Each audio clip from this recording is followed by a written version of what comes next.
tonight we are looking at top 12 credit report errors. And you may think that this is kind of mundane, but guess what? These things are probably at least one or two of them on your credit report. And some of these are actually things that people sue for, but don't want to be demonetized, so we're not going to talk about that. So first thing that you want to do is smash that like, subscribe if you haven't done so, because I am here and have been here for the past 9 years with over 1,600 videos helping you to increase your credit score and remove those negative items, all right?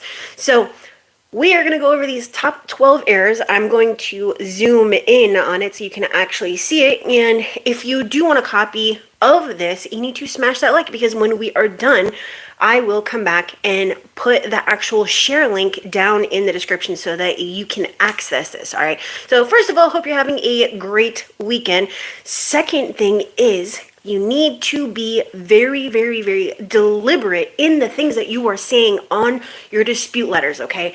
I cannot be any more adamant than I am right now, okay? In the last 12 years of doing this, this is the most difficult time in my entire career for removing negative items and getting, like, you know, a higher credit score for my clients. And this goes for really anybody in this industry, except for I actually give a crap about getting my clients a higher credit score, okay? So, you know, this is what I do for a living, so I can only imagine that someone coming into this without the experience, without the 12 calendars that I have backing me up, that it would be even more frustrating and, you know, difficult for you, the consumer, who doesn't do this for a living, to be able to get them. So please, please, please listen to the words that are coming out of my mouth. Listen to the message instead of looking at the messenger, because I am here to help you get that score, okay? So without further ado, let's look at these 12 errors. And very first thing that we need to talk about, if you do not know how to do this, you don't want to deal with errors and violations and stall tactics and the credit bureaus denying you and verified, then hey, you know what? My740.com, it is the link you can go to schedule a call with me, and I will see if I can help, all right? Okay, so enough of that. Let's get to this. I think I'm going to leave myself here. Yes. Okay. We are going to go over these top 12. Let's scroll in a little bit. And I actually ran across this one yesterday. So yes, these are all a thing. Paid, but shows that there's an actual balance. So the consumer paid, but the account balance in full, the consumer paid the account balance in full, but the credit report still shows the consumer owes the creditor. Now, this can be a clerical error. It can also be that, you know what, hey, look, people just don't really give a crap, right? And, you know, it's just, I don't know. I see it all the time. So this is why this is number one. Now, how would you deal with this? There's a couple of ways that you can deal with this. First of all, you can just straight out say, hey, look, you know what, this account is paid, delete it from my credit report, or however you want to put it. But there's another thing if that doesn't work. Maybe they come back and they say, hey, you know what? No, this is not paid. You have no proof. Maybe it was 6 years ago and you literally don't even have that bank account anymore. You have nothing to prove it. Well, you can instead use the bureaus against each other, because if you have one bureau showing that there's a zero balance, but, and this is exactly what I ran into yesterday, the other two bureaus are showing that it is unpaid, you can, like I said, use them against each other by saying, you know, X bureau reports a zero balance because this account is paid while you are reporting a balance. Delete this immediately for false reporting. You can do something along those lines. Sometimes you have to get creative, okay? There's not always a definitive answer to how do I dispute this type of account? How do I deal with this scenario? Sometimes you need to step out of the box, and that's exactly how I figured out how to do factual disputes. Everybody, including my mentor, was saying, hey, you know what? All you got to do is send out this type of letter and change it up sometimes and, you know, bold this and put this law down here and switch these paragraphs around. And I'm like, no, there's got to be a different way. And I thought outside the box and thought about it logically and started tearing apart accounts. And then I was like, hey, you know what? I could factually dispute this because I learned how an account should actually report, okay? So all I'm saying is sometimes you have to think outside the box, all right? So let's just go to number 2. paid shows a balance. So the consumer paid less than the full account balance in settlement, but it still shows a balance owed to the creditor. You can also handle this along the same way, okay? So number 3, a 1099-C shows money, okay, a balance. The creditor issued a 1099-C to the consumer, but it still shows the money as due from the consumer. All right. Number 4, sold with a balance. I also saw this on another credit report when I was updating a client's file yesterday. So it was funny because it actually said that this account was verified, and yet it had a monthly payment, it had a balance, and it in the comments said sold to another lender or sold for, to collections. Like, okay, you can't have that. If they no longer hold that account or own that account, it cannot report a monthly payment, a past due, or a balance. Whoever holds the account, such as a collection agency, they are the ones that should report it if there's a balance. So the account was sold to a debt buyer or a different creditor or lender, but it's still showing as owed to the original creditor. So a dispute reason for this would be very, very simple.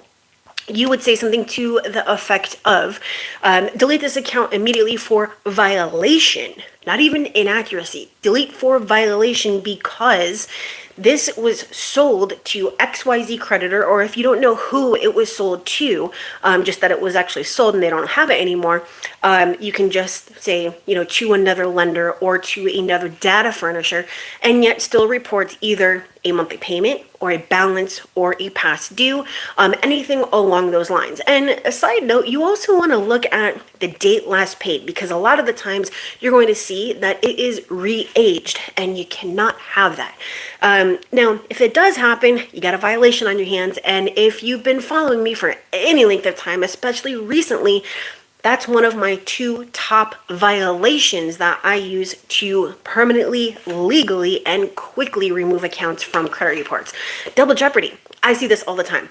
So double jeopardy is when you have the same account reporting with the balance, okay? So let's say that you have data furnisher A, the original creditor. It gets sold to a collection agency, okay? There's a couple different examples of this, but it gets sold to a collection agency, and the original creditor is still reporting a balance, and the new lender or creditor or collector, whoever they are also reporting a balance. Now, why does this jack up your numbers? It jacks up your numbers because now when you look at your summary, it's going to say that you have, however much that balance is, more in money that you are paying out every month or that you owe every month, okay? So you cannot have 2 of the same balances. If data furnisher A transfers or sells it, and this goes along with that previous one, they have to report a 0 balance. Now, that doesn't mean that the account is paid. It just means that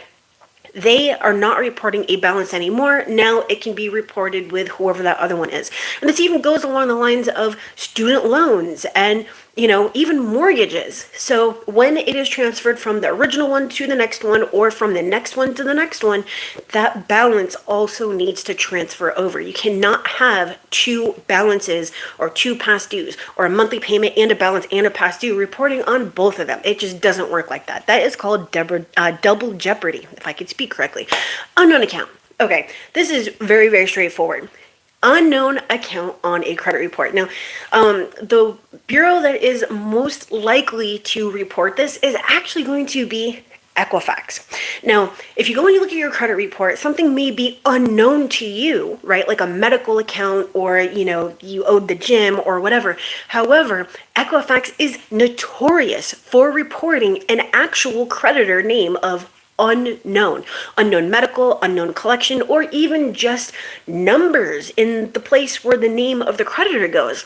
First of all, you're supposed to know who's reporting what on my credit report prior to it hitting my credit report, because they send over information about it, and it's really just a digital spreadsheet that has, your name, who the original creditor is, the balance, yada yada, right? Identifying factors for this to be on your credit report. So you're supposed to know who's paying you to report it on My Credit, and if you don't, how the hell are you able to verify this? So this is an unverifiable account before it even hits your credit report, and this works in your favor, because even if you owe this, it doesn't matter. They cannot verify this. You don't even know who it is, let alone be able to report it, okay? So the way that you handle that one is delete this account, because it's unverifiable. You don't even know who the data furnisher is. And we were actually just talking about this. Number 7, re-aged date last paid. So the debt buyer bought the debt from another creditor and re-aged the date last paid, the last date paid on the credit report. So this is exactly what I was just talking about. And it's funny because I actually created this back in 2019, believe it or not. So in 2019, I had the same thought process that I'm having right now, that one leads to the other, okay? And I actually took this when I was doing some research from some law library. I can't remember what it was, but anyways, this is where I got that information. But one thing leads to another. We were just talking about one of my top 2 violations, and one of those is re-aging the date last paid. This is a huge violation. This also occurs not just when one thing is transferred to another or sold to another, or it also happens when you dispute and the bureaus update the date last paid to be the date last active or the date last reported, okay? We do want that date last reported to be updated, because it lets us know that they actually did an investigation. That's one of the ways that we can partially tell that they are doing their job, okay? That's one of the things. But it's another thing to re-age the date last paid. Why? If you know this, smash that like. The date last paid stipulates when the account is naturally going to fall off. So if it should have been a couple of years ago or 7 years ago, if they re-age this, even if it's just one bureau, that means that it's another 7 years added onto that account's reporting.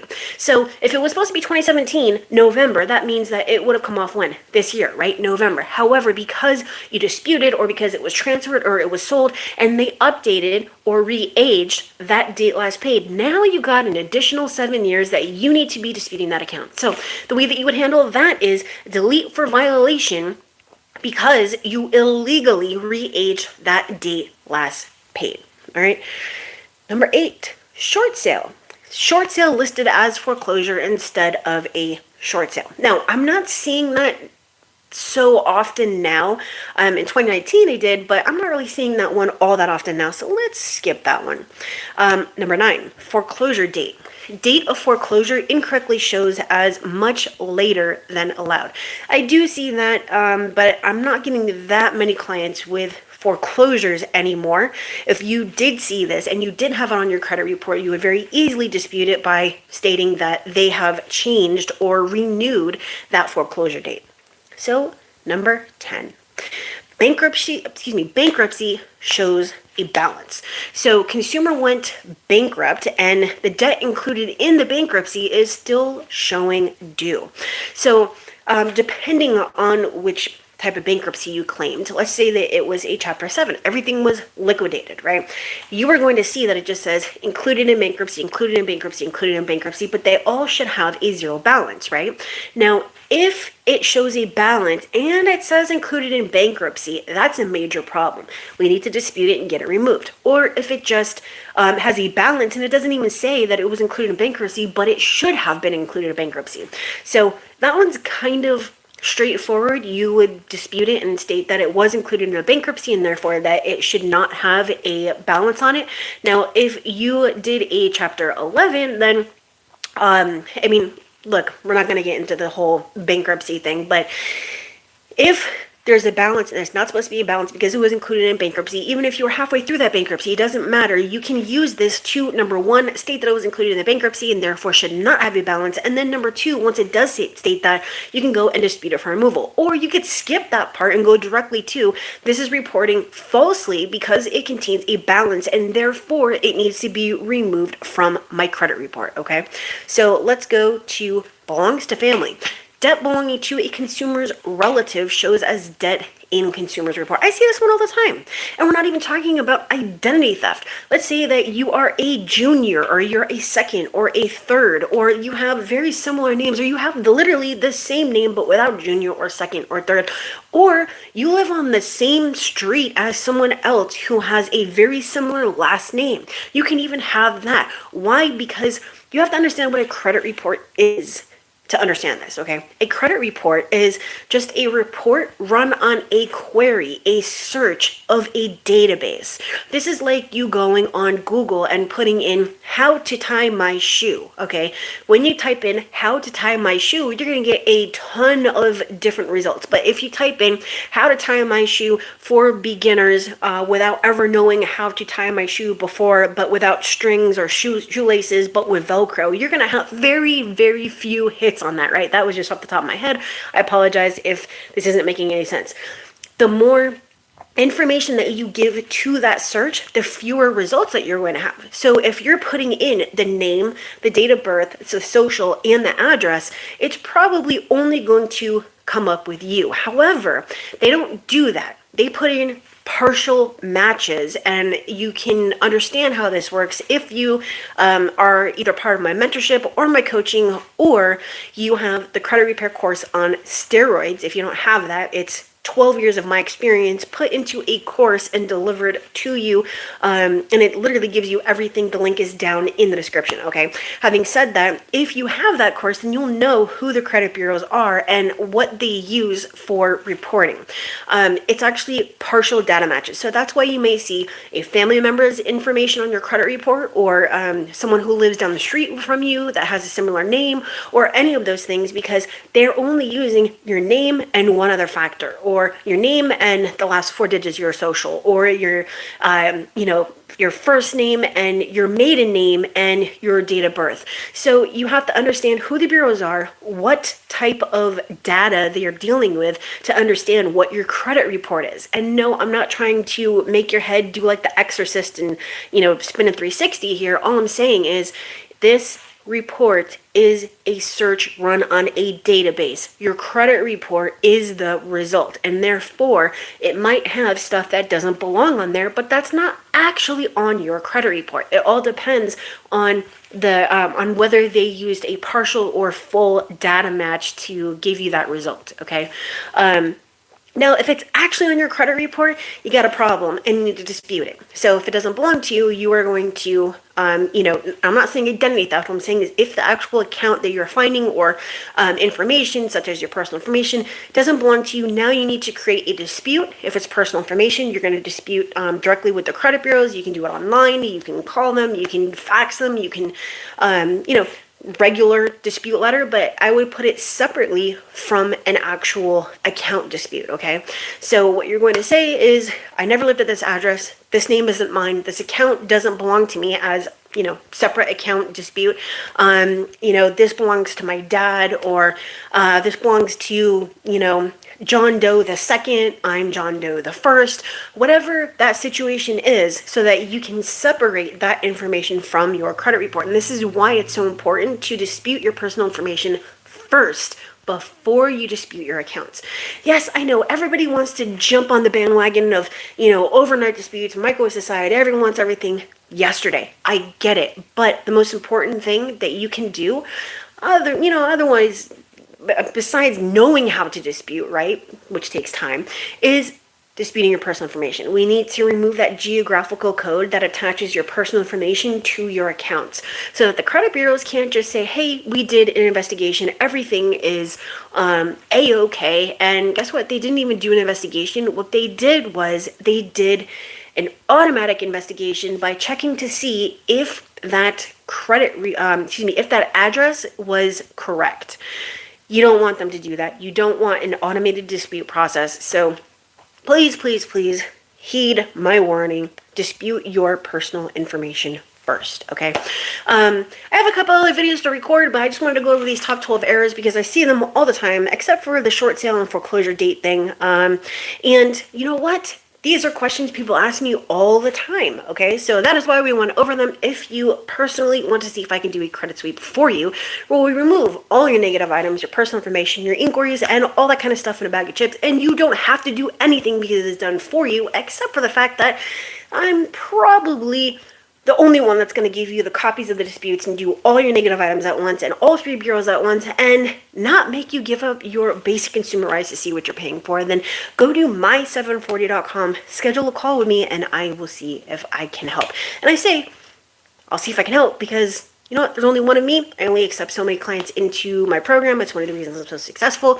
And because I don't automate anything, okay? So if you want to see if I can help, the link is, again, my740.com. Otherwise, I hope you have a great evening. I hope you have a great rest of your weekend. And that is it for today, I guess. So smash that like, subscribe if you haven't done so, and I will see you later.